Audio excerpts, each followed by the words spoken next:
கண்டென்ட்ல பார்க்க போற கண்டென்ட் ஒரே இரவுல கோடீஸ்வரரான நபர்.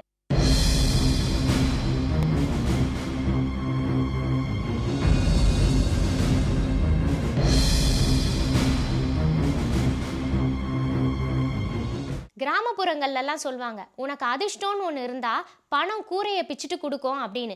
இதே மாதிரி ஒரு சம்பவம் தான் இந்தோனேஷியால நடந்திருக்கு. அதாவது இந்தோனேஷியால வடக்கு சுபத்ரா பகுதியில் வில் ஜோஷ்வா அப்படின்ற ஒரு நபர் வசிச்சுட்டு வராரு.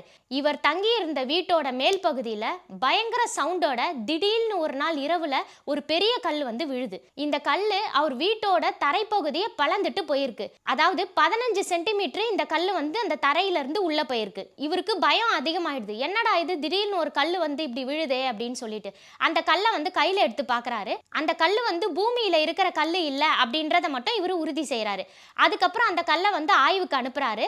அந்த ஆய்வில் வெளியான தகவலின்படி இந்த கல்லோட எடை 2 கிலோ அப்படின்னும், இது 4.5 பில்லியன் ஆண்டுகளுக்கு முன்பு பழமையான ஒரு கல் அப்படின்றதும் தெரிய வந்திருக்கு. அரிதான இந்த கல்லை அமெரிக்காவை சேர்ந்த ஜாரட் கேலின்ஸ் அப்படின்றவர் இந்தோனேஷியாக்கே போய் இந்திய மதிப்பின்படி 14 கோடி கொடுத்து வாங்கியிருக்காரு.